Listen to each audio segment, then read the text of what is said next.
할렐루야, 반갑습니다. 오늘 요한복음 12장 1절에서 6절 말씀, 구원받지 못한 제자 가룟 유다에 대해서 말씀 묵상을 나누겠습니다.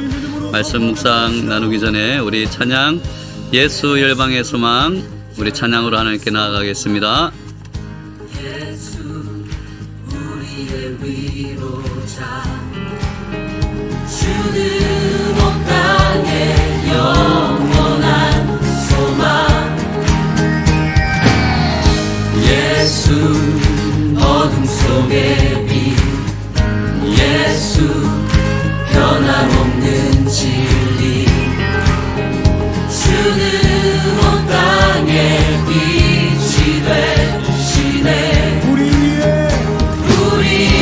위에 죽으시고 다시 사신 생명의 주.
어둠 속의 빛, 예수 변함없는 진리.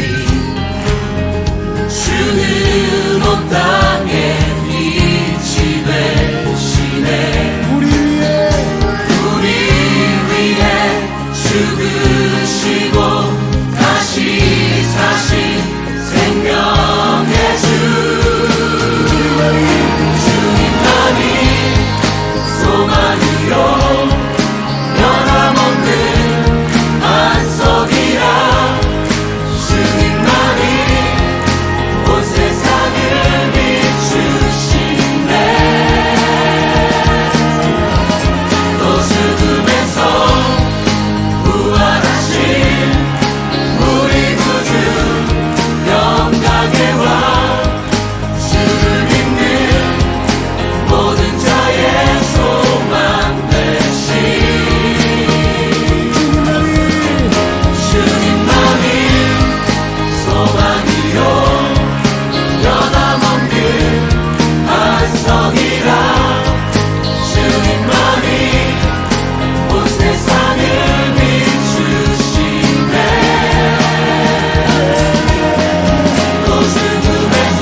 할렐루야.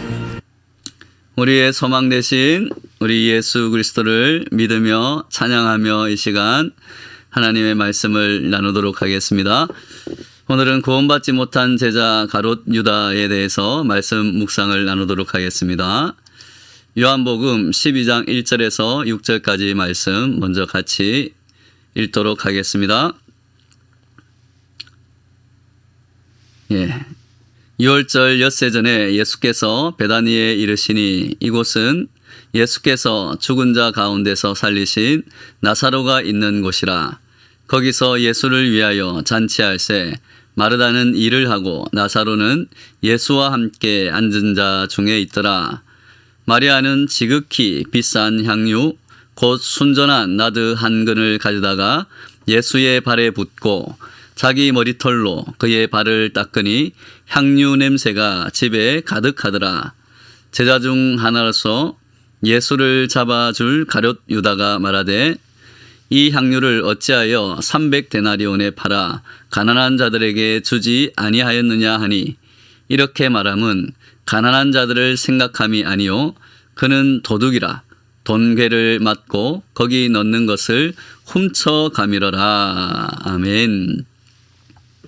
신학자들 중에는 가롯 유다의 별명을 구원받지 못한 제자라고 부르기도 합니다. 이 구원받지 못한 제자라는 말을 다른 말로 바꾸면 성도가 아니었던 제자라고 부를 수도 있겠습니다. 많은 사람들이 가롯 유다는 처음에는 잘 믿다가 나중에 타락했다라고 생각을 합니다.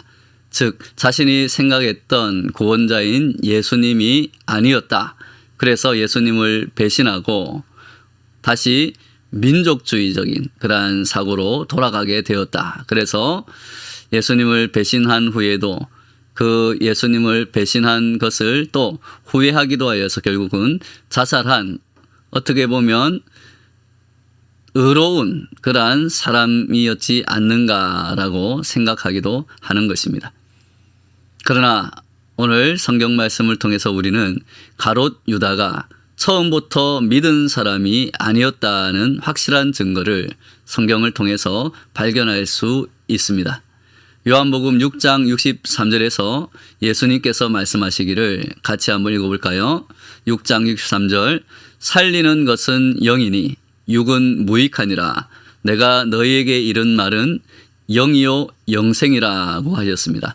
구원받은 사람들, 성도들은 이 예수님의 말씀에 모두 아멘으로 화답할 것입니다.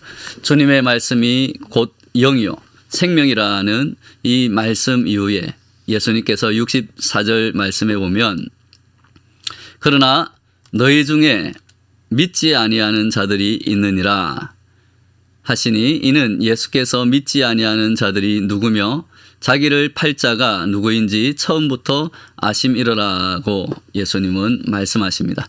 예수님을 따라다니는 자들 중에 예수님의 그 구원의 환경 속에 동참했지만 즉 예수님을 따라다니기는 하지만 예수님에 대한 참된 믿음이 없었던 사람들에게 너희 중에 믿지 않는 자들이 있느니라고 말씀하고 계십니다.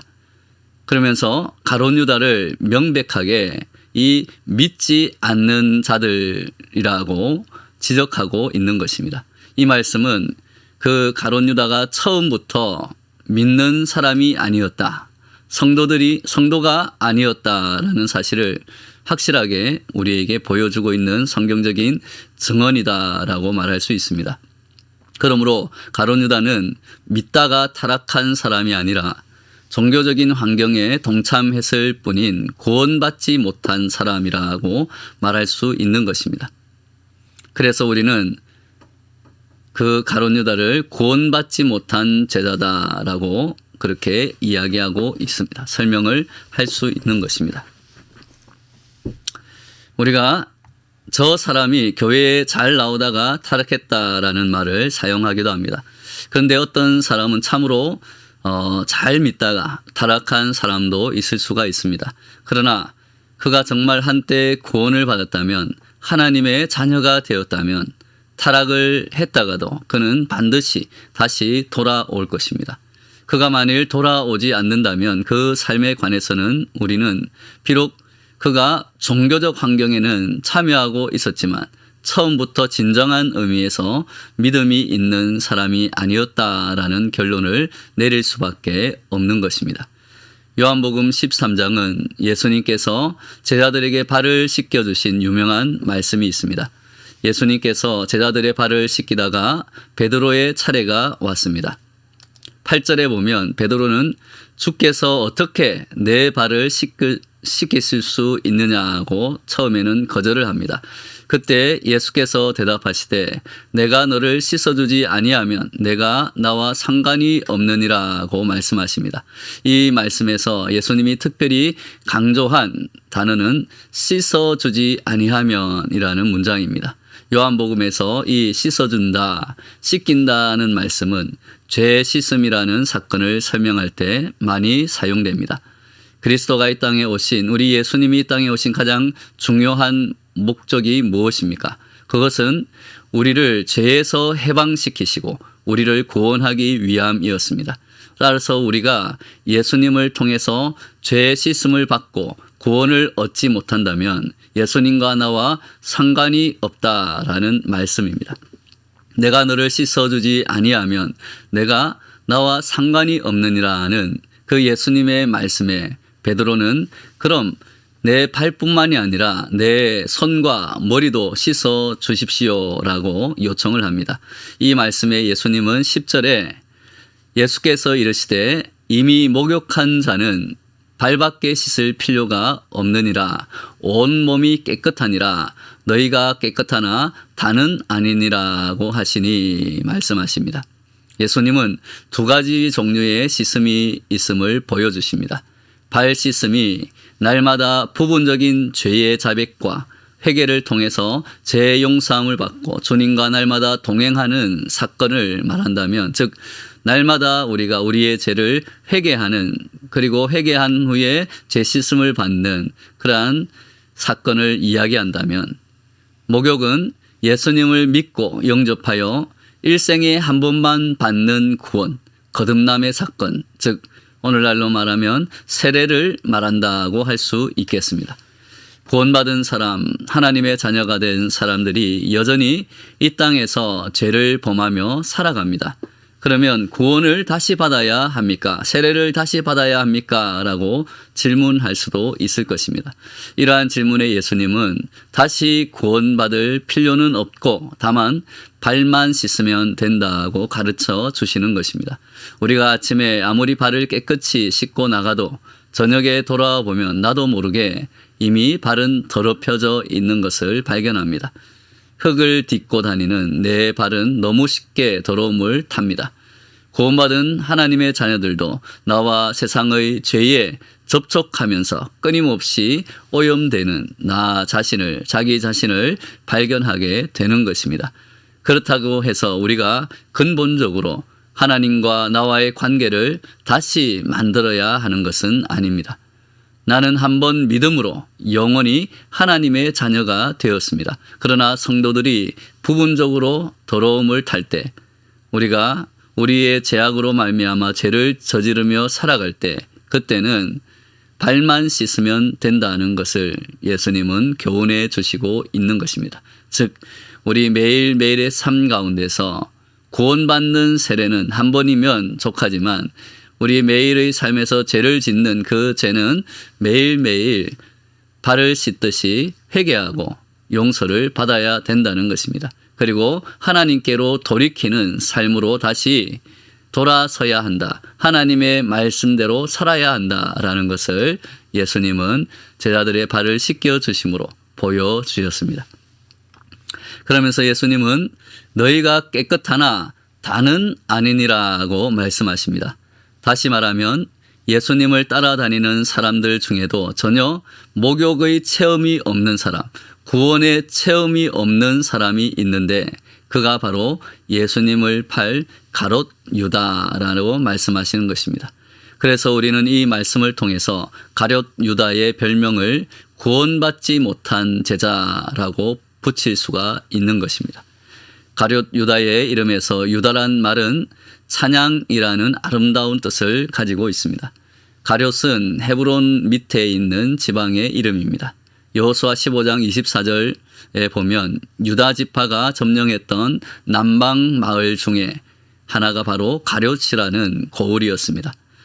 12제자 중 가룟 유다를 제외한 나머지 모든 제자들은 다 갈릴리 출신이었습니다. 요한복음 13장 2절에 가룟 유다의 아버지는 시몬이었다고 적혀 있습니다. 이 정도가 가룟 유다에 대한 배경입니다. 이 사람이 성경의 주인공은 아니기 때문에 그렇게 상세하게 적혀 있지는 않은 것 같습니다. 그렇다면 그는 어떤 사람이었습니까? 외적으로 드러난 가룟 유다의 인물됨을 먼저 보겠습니다. 이 사람의 직책은 요한복음 12장 6절에 돈깨를 맡은 자, 즉 회계의 업무를 보고 있는 사람이었습니다. 가룟 유다가 처음부터 위선자라는 사실이 밖으로 노출되었다면 어느 누가 그에게 이 돈깨를, 중요한 그 돈을 맡기겠습니까? 적어도 이 가룟 유다는 외관상으로는 모든 사람에게 신임을 받고 있었던 사람이라는 것을 알 수 있습니다. 그렇지 않다면 어떻게 이 공동체 한 집단의 재정을 관리하는 중대한 책임을 맡길 수가 있었겠습니까? 또한 요한복음 13장 21절 22절에서 보면 우리 같이 한번 읽어볼까요? 예수께서 이 말씀을 하시고 심령이 괴로워 증언하여 이르시되 내가 진실로 너희에게 이르노니 너희 중 하나가 나를 팔리라 하시니 제자들이 서로 보며 누구에게 대하여 말씀하시는지 의심하더라. 너희 중에 하나가 나를 팔리라는 예수님의 말씀에 12명의 그 제자 가운데 아무도 가롯 유다를 지목하거나 의심하지 않는 것을 볼 수 있습니다. 이것을 볼 때 가룟 유다는 그 제자들에게 어떻게 보면 상당한 신임을 얻고 있었다, 또는 존경을 받는 그러한 믿을 만한 사람이었다고 볼 수 있는 것입니다. 비록 겉으로는 그러한 평가를 받으실지 모르지만 성경은 가룟 유다의 그 진정한 모습, 그 내면의 본질에 있어서는 이런 사람이었다고 기록하고 있습니다. 요한복음 12장 6절 말씀입니다. 같이 읽어보겠습니다. 이렇게 말함은 가난한 자들을 생각함이 아니요 그는 도둑이라. 돈깨를 맡고 거기 넣는 것을 훔쳐가미러라. 이 말씀을 통해서 이 사람의 본질은 도둑이었다라는 사실을 알 수 있습니다. 그러나 그는 도둑 가운데서도 아주 놀라운 도둑이었습니다. 아무에게도 의심을 받지 않고 경건하고 거룩하게 존경과 칭찬과 신임을 받으면서 돈을 훔쳐가는 아주 교묘한 머리가 좋은 도둑이었다고 볼 수 있는 것입니다. 돈깨를 맡으면서 거기 넣어두었던 것을 훔쳐가고 있었던 사람, 장부를 이상이 없도록 만들어 놓고 탈로가 나지 않게 교묘히 돈을 빼돌리고 있었던 사람, 계산을 잘하고 수학에 일가견이 있었던 사람이 바로 가룟 유다입니다. 다시 말하면 가룟 유다는 주님보다는 돈을 더 사랑하고 그 돈을 훔치기 위해서 자신의 좋은 머리를 쓰는 사람이었다고 할 수 있겠습니다. 그리고 이 탐욕 때문에 예수님을 결국 파는 더 무서운 죄악 속에 빠져 들어가는 유다의 모습을 우리는 발견하게 되는 것입니다. 우리는 디모데전서 6장 10절의 말씀, 돈을 사랑함이 일만 악의 뿌리가 되나니 이것을 탐내는 자들은 미혹을 받아 믿음에서 떠나 많은 근심으로서 자기를 찔렀도다 라는 말씀을 가룟 유다를 통해서 확인할 수 있습니다. 성경은 돈이 우리의 생활에 필요하다는 사실을 부정하지 않습니다. 그러나 돈을 하나님보다 더 사랑하는 탐욕은 죄악의 뿌리가 된다고 우리에게 가르치고 있습니다. 가룟 유다가 예수님을 팔게 된 또 다른 이유에 대해서 요한복음 13장 2절에서는 마귀가 벌써 시몬의 아들 가롯 유다의 마음에 예수를 팔려는 생각을 넣었더라고 말씀하십니다. 생명의 근원이 우리의 마음에서부터 난다고 성경은 가르치고 있습니다. 어느 날 사탄은 유다에게 접근해서 그 마음속에 예수님을 팔아버릴까, 예수님을 팔면 얼마나 많은 돈을 받을 수 있을까라는 생각을 하게 만들었을 것입니다. 처음에는 그냥 지나치는 생각 하나, 그 부정적이며 파괴적인 슬쩍 지나가는 그 생각 하나가 어느 날 가룟 유다의 마음속에 들어오기 시작했습니다. 그런 생각은 사실 누구나 할 수 있습니다. 한순간 유혹에, 또 한순간 잘못된 그러한 마음으로 사랑하는 그 스승을, 또는 모두가 존경하는 그 어떤 사람을 음해하거나 또는 팔 생각을 할 수도 있는 것입니다. 그러나 그가 그 사탄의 생각에 끝까지 저항하지 못했다는 것, 그리고 이 사탄의 유혹 앞에 자기의 마음의 문을 계속 열고 있었다는 사실이 가롯 유다의 잘못된 생각, 악한 생각이라는 것입니다. 그러다가 13장 27절에서는 조각을 받은 후 곧 사탄이 그 속에 들어간지라고 말씀하고 있습니다. 여기에서 조각은 예수님이 최후의 만찬에서 너희를 위해서 주는 내 몸이니라고 말씀하시며 주신 떡 조각입니다. 구원과 생명을 위해 주신 그 예수님의 떡 조각을 받고 유다는 멸망과 죽음의 생각과 행동을 하게 된 것입니다. 예수님은 이 떡 조각을 주시며 어떤 의미에서 가롯 유다가 회개할 수 있는 그러한 기회를 주신 것일지도 모릅니다. 주님, 제가 정말로 사실은 예수님을 팔 생각을 했습니다. 오늘 이 시간, 그러나 저의 생각을 바꾸기를 원합니다. 저를 용서해 주십시오. 저를 다시 받아 주십시오. 회개하며 예수님께 나아갔다면, 예수님 앞에 엎드렸다면 가룟 유다의 그 인생은 달라질 수도 있었을 것입니다. 그러나 그것을 받자마자 이미 가룟 유다의 마음은 강팍해져서 사탄의 도구로 사용되고 말았습니다. 처음에는 생각을 집어넣고 나중에는 사탄이 들어가서 그 사람을 지배하고 멸망으로 이끌어가는 것이 바로 사탄의 전략입니다. 그래서 마틴 루터는 새가 내 머리에 똥을 사는 것은 막을 수는 없지만 새로 하여금 내 머리에 둥지를 틀게 해서는 안 된다고 했습니다. 사탄이 내 머리에 악한 생각을 넣을 수는 있지만 사탄이 나를 지배하게 해서는 안 된다는 것입니다. 사랑하는 여러분, 우리는 우리의 생각을 어떻게 관리하며 살아갑니까? 우리가 무엇에 지배당하고 살아가고 있습니까? 내 생각은 얼마나 성경적이며 건강합니까? 우리가 만약에 우리의 생각을 관리하는데 실패하기 시작한다면 사탄에게 지배당할 수 있다는 심각한 그러한 비극적인 사실을 우리는 이 가룟 유다를 통해서 발견하게 되는 것입니다. 가룟 유다는 왜 예수님을 배반했는가? 그가 사탄을 향해서 자기의 마음의 문을 열고 있었기 때문입니다. 하나님의 말씀과 하나님의 생각으로 지배를 받기보다는 예수님의 말씀과 예수님의 그 생명의 빛의 지배를 받기보다는 사탄의 유혹과 사탄의 말과 사탄의 거짓된 그 영광의 빛, 그 사탄의 지배의 영향력을 받고 있었다는 것입니다.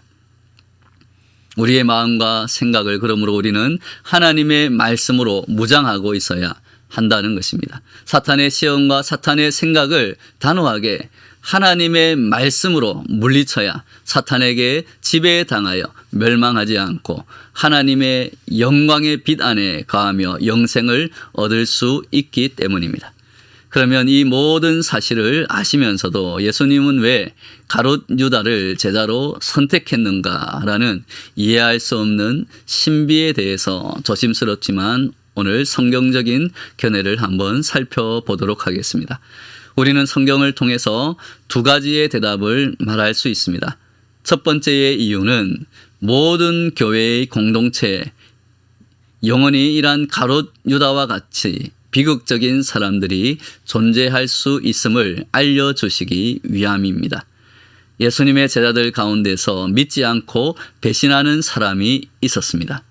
그렇다면 모든 교회에도 이런 사람들이 나타나게 될 때에 놀라지 말라, 속지 말라. 그들과 함께 사탄의 지배를 받지 말라고 경고하시는 것입니다. 마태복음 13장에 나오는 하나님 나라는 마치 밭에서 알곡과 가라지가 함께 섞여 있는 것과 같은 것이다 라고 예수님이 말씀하셨습니다.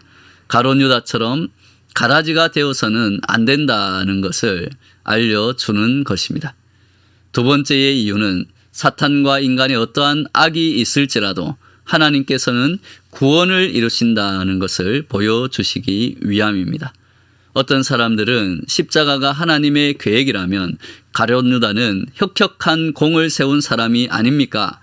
오히려 가룟 유다를 통해서 예수님이 십자가에 못 박히시고 돌아가셔서 우리의 구원을 이루었다면 가룟 유다에게 더 큰 칭찬과 상급을 또 영원한 생명을 주어야 되지 않습니까? 라고 그렇게 말하는 사람들도 있습니다. 물론 이 문제는 인간의 지식과 지혜로는 다 이해할 수 없는 하나님의 선택과 경륜이라고 우리는 고백할 수밖에 없습니다. 하나님 앞에 가면 모든 것이 다 이해가 되겠지만 적어도 성경은 악한 것은 악한 것이라고 말씀하신다는 것입니다. 그리고 그 악을 합리화해서는 안 된다는 것입니다. 예수님을 팔았다는 것은 그러므로 악한 행동이다라고 말할 수 있습니다. 결국 가룟 유다가 이렇게 된 모든 비극의 배후 속에는 그가 처음부터 참된 믿음을 갖지 못했다는 사실입니다. 즉 그는 예수님을 쫓아서 구원의 길, 생명의 길을, 십자가의 길을, 섬김의 길을 가는 것보다 오히려 사탄의 유혹에 넘어가서 돈을 더 사랑하고 탐욕의 길로 가다가 결국은 배신과 멸망의 그러한 길을 가게 되었다고 말할 수 있는 것입니다. 우리는 이 가룟 유다를 보면서 그 속에 처음부터 참된 믿음을 갖지 못했을 때 얼마나 비극적인 상황으로 끝을 맺게 되는가를 깨달아야 하는 것입니다. 그는 구원받지 못한 제자, 지금으로 말하자면 믿음 없이 교회에만 다니던 사람이라는 점이 모든 비극의 발단이었다라는 것을 우리에게 알려주는 사람이라고 할 수 있습니다. 그러므로 가룟 유다를 통해서 우리는 처음부터 예수님을 바로 믿고 영접하여 구원받고 하나님과 확실한 관계를 맺고 신앙생활을 철저하게 하나님의 말씀의 기초에서, 즉 예수 그리스도를 중심에 놓고 우리의 믿음 생활을 시작해야 한다는 것입니다. 그러기 위해서는 가룟 유다처럼 이중인격적인 모습을 버려야 합니다. 속으로는 도둑질하고 훔치기 위해서 예수님을 따르면서 겉으로는 가난한 사람을 위해서 말하고 행동하는 이중적인 모습을 벗고 나는 어떤 사람인가를 하나님 앞에서 보여달라고 기도하며 회개해야 합니다. 고린도후서 13장 5절에서 바울은 우리에게 이렇게 말씀하십니다. 같이 한번 읽어보겠습니다. 너희는 믿음 안에 있는가? 너희 자신을 시험하고 너희 자신을 확증하라.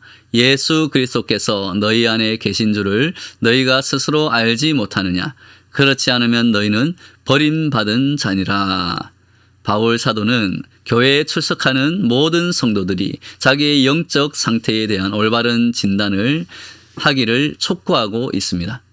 우리는 우리 자신을 돌아보아야 한다는 것입니다. 시험해야 한다는 것입니다. 정말 그리스도가 내 안에 살아계신가? 내 신앙의 상태는 어떠한가?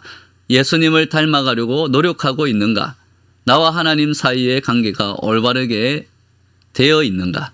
우리는 점검해야 한다는 것입니다.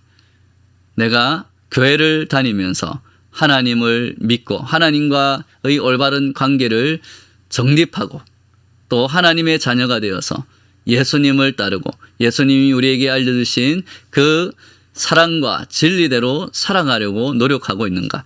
아니면 내 속에 욕심과 탐욕을 채우기 위해서 하나님을 이용하기 위해 마치 도깨비 방망이처럼 기복신앙을 가지고 교회에 나오고 있지는 않은지 우리는 우리 마음속 중심에 과연 예수님이 바로 세워져 있는지, 예수님이 우리의 주인이 되시는지, 아니면 여전히 세속적인 죄악과 내 속에 있는 탐심과 탐욕과 욕심이 또는 물질이 나의 주인이 되고 있는가, 그것을 돌아보고 또 항상 회개하며 예수님을 나의 주인으로 모시며 살아가는 신앙생활을 해야 한다는 것입니다.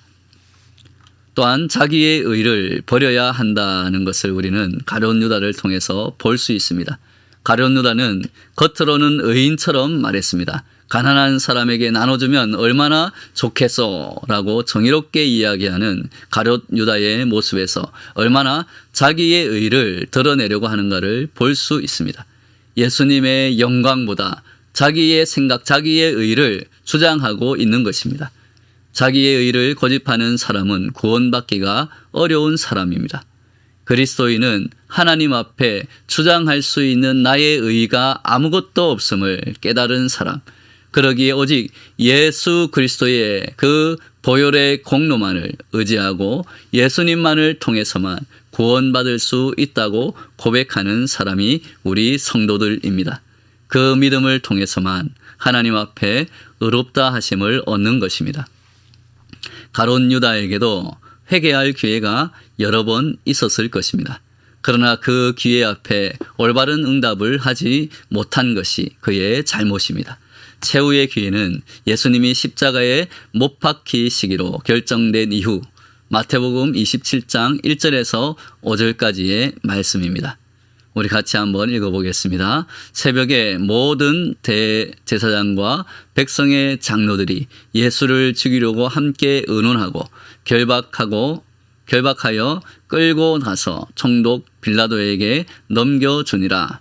그때에 예수를 판 유다가 그의 정죄됨을 보고 스스로 뉘우쳐 그 은 30을 대제사장들과 장로들에게 도로 갖다 주며 이르되 내가 무죄한 피를 팔고 죄를 범하였도다 하니 그들이 이르되 그것이 우리에게 무슨 상관이냐, 내가 당하라 하거늘 유다가 은을 성소에 던져놓고 물러가서 스스로 목매어 죽은지라.